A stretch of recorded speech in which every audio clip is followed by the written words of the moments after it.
தோழமை சொந்தங்களுக்கு பணிவான வணக்கங்கள். அன்புடன் KVS. மார்ச் 13 அன்று நாடாளுமன்றத்தினுடைய ராஜ்யசபாவிலே இந்த 2026 ஆண்டிற்கான பில் என்பது ஸ்ரீமதி சுமித்ரா பால்மேக் என்பவரால் அறிமுகப்படுத்தப்பட்டு இருக்கிறது.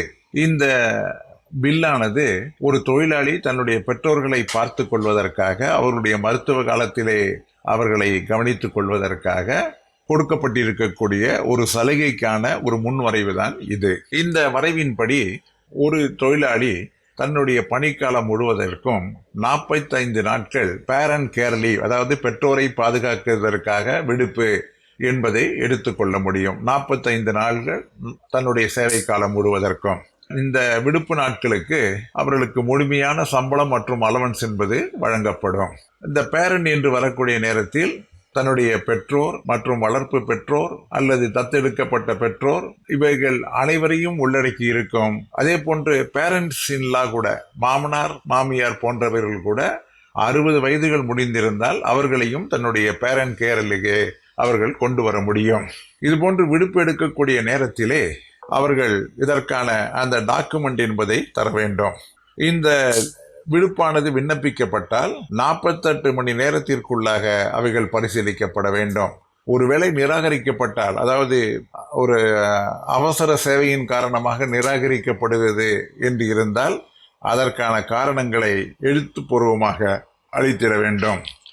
இந்த திட்டமானது அரசு ஊழியருக்கு மட்டுமல்லாமல் தனியார் நிறுவனங்களுக்கும் பொருந்தும் என்பதுதான் இந்த சட்டத்தினுடைய மிக முக்கியமான சிறப்பாகும். ஒருவேளை ஒரு மிக அவசர சேவைக்காக அல்லது அவசர தேவைக்காக மருத்துவ காரணங்களினால் பெற்றோரை கவனித்து வெல்வதற்காக ஊழியர்கள் செல்ல நேர்ந்தால் அவர்கள் அடுத்த 7 நாட்களுக்குள்ளாக, 7 ஒர்க்கிங் டே, அதாவது 7 ஒர்க்கிங் டேக்குள்ளாக தாங்கள் எதற்காக அந்த விடுப்பினை எடுத்துக்கொண்டோம் என்பதற்கான காரணங்களை சொல்லிட வேண்டும். இந்த விடுப்பானது சரியான முகாந்திரமின்றி இது மறுக்கப்பட்டது என்பது நிரூபிக்கப்பட்டால் அந்த சம்பந்தப்பட்ட முதலாளிகள் அல்லது நிர்வாகிகள் மீது 50,000 முதல் 2 லட்சம் வரை தண்டனை தொகை என்பது நிர்ணயம் செய்யப்படும்.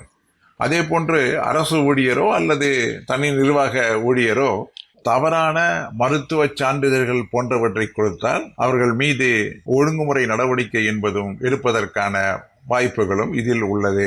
இது போன்ற குறைகள் ஏதேனும் இருந்தால் அதை தீர்வதற்காக தனியான ஒரு மெக்கானிசம் என்பதும் ஏற்பாடு செய்யப்பட்டு இருக்கிறது. புகார்கள் அனுப்பலாம். 60 நாட்களுக்குள்ளாக அதன் மீது கண்டிப்பாக நடவடிக்கை எடுத்தாக வேண்டும். இந்தியாவினுடைய மக்கள் தொகையிலே 34 கோடி, அதாவது 20% மக்கள் தொகையிலே 20% மேல் 2050 ஆண்டிலே மூத்த குடிமக்களாக இருப்பார்கள் என்று கணக்கிடப்படுகிறது. 42% இந்தியாவினுடைய பணிபுரியக்கூடியவர்கள் எல்லாம் குழந்தைகள் மற்றும் பேரண்ட்ஸுகளை பார்ப்பதற்காக, அதுவும் குறிப்பாக உடல்நலம் மற்றும் மனநலம் பாதிக்கப்பட்ட நேரத்திலே அவர்களை கவனித்துக் கொள்வதற்காக இந்த விடுப்பு என்பது கண்டிப்பாக தேவைப்படுகிறது.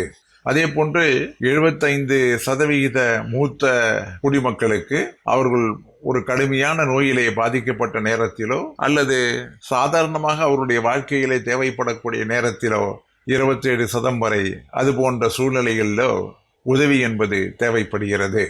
தற்பொழுது மெட்டர்னிட்டி லீவ் இருக்கிறது, அதே போன்று சைல்டு கேர் லீவ் இருக்கிறது.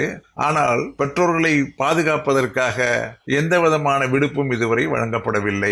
ஆகவேதான் இந்த விடுப்பானது அறிமுகப்படுத்தப்பட இருக்கிறது.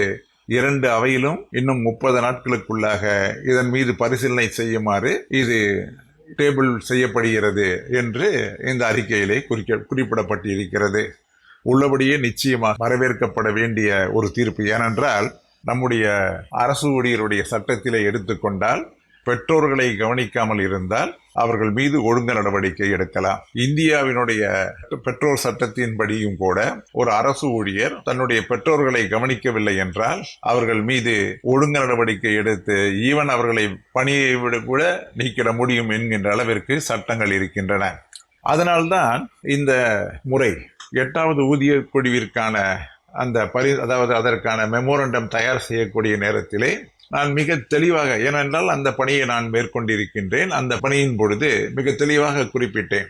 இந்தியாவினுடைய சட்டங்கள் எல்லாம் பெற்றோர்களையும் பாதுகாக்க வேண்டும் என்பது அரசாங்க ஊழியருடைய கடமை. ஆனால் பெற்றோர்களுக்காக கூடிய அந்த செலவு என்பது குறைந்தபட்ச ஊதிய நிர்ணயம், அதாவது மினிமம் வேஜினுடைய கால்குலேஷனிலே எடுத்துக்கொள்ளப்படவில்லை.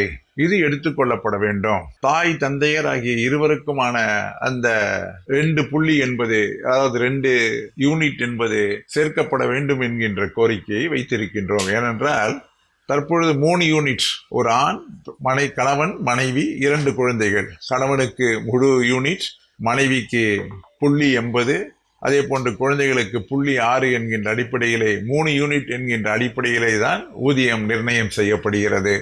அந்த 3 யூனிட் என்பது 5 யூனிட் வேண்டும். அதே போன்று இந்த ஜெண்டர் ஈக்குவேஷன் என்பது இருக்க வேண்டும். குழந்தைகளுக்கு, அதாவது அவர்களுடைய தேவை என்பது தற்பொழுது மிக அதிகமாக இருக்கக்கூடிய காரணத்தினால் அவர்களுக்கும் முழுமையான யூனிட் தரப்பட வேண்டும் என்று கேட்டு 6 யூனிட் அடிப்படையிலே அடிப்படை ஊதியம் என்பது நிர்ணயம் செய்யப்பட வேண்டும் என்கின்ற கோரிக்கையை தமிழக அஞ்சல் 3 மாநில சங்கத்தின் சார்பாக கோரிக்கை வைக்கப்பட்டு இருக்கிறது. ஆக இது ஒரு வரவேற்கக்கூடிய ஒரு முக்கியமான முன்னேற்றம் என்பதை நெஞ்சில் நிறுத்திக் கொள்வோம். நிச்சயமாக இதை வரவேற்போம் என்று கூறி முடிக்கின்றேன். மீண்டும் சந்திப்போம். அன்புடன் KVS.